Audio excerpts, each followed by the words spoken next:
Hi, so for today's tutorial, we're going to be going over 3ds Max, and we're going to be creating a platform and footings.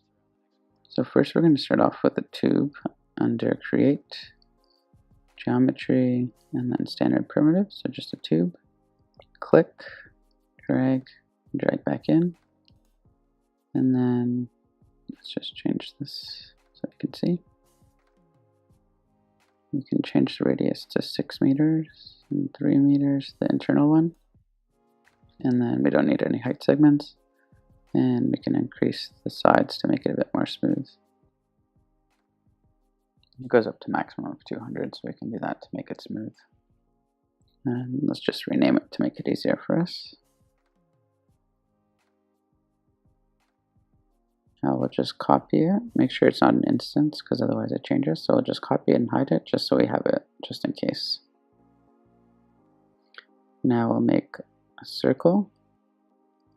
Make sure to change its radius to 6 meters to match. And we'll rename it too so that we know. It helps a lot to name your layers.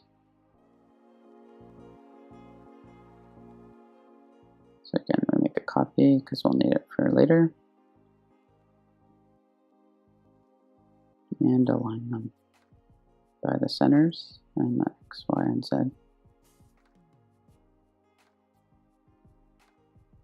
Make sure that they're zeroed out as well. Sometimes it doesn't go there.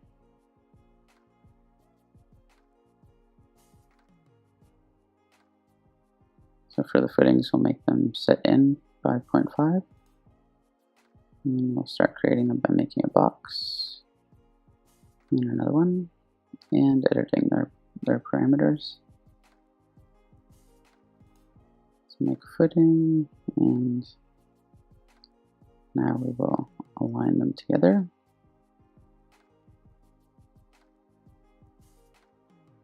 And now we have a footing. We can group them just to make it easier for us. Name it, and now we're good to go.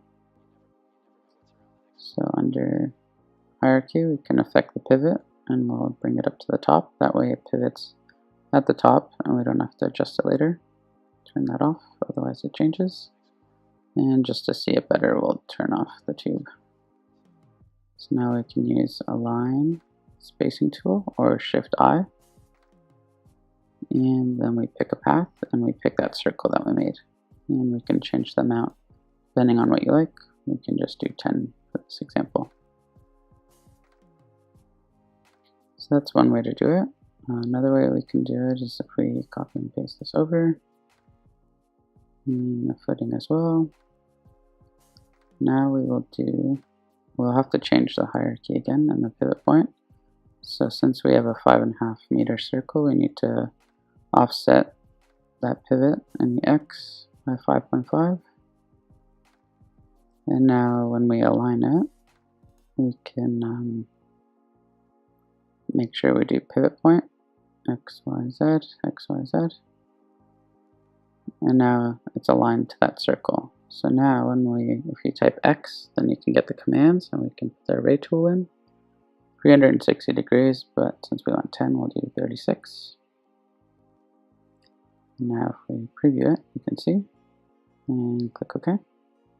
And there you go, 2 different ways of doing the footing. If we hit T, we go to the top. And that way, depends if you want to align it orthogonally, depending on how the footing is orientated, or if you want to have it aligned to the circle, or whatever shape you're doing. So yeah, that's how we can do it. And if we put the tube back on, that's how the final elevator platform will look. Just change it from wireframe mode. Now you can see it better. And then in the next one, we'll go over how to add railings and a ramp to get up to it. So I'll leave a link in the description for part 2. That way you can continue on with the tutorial.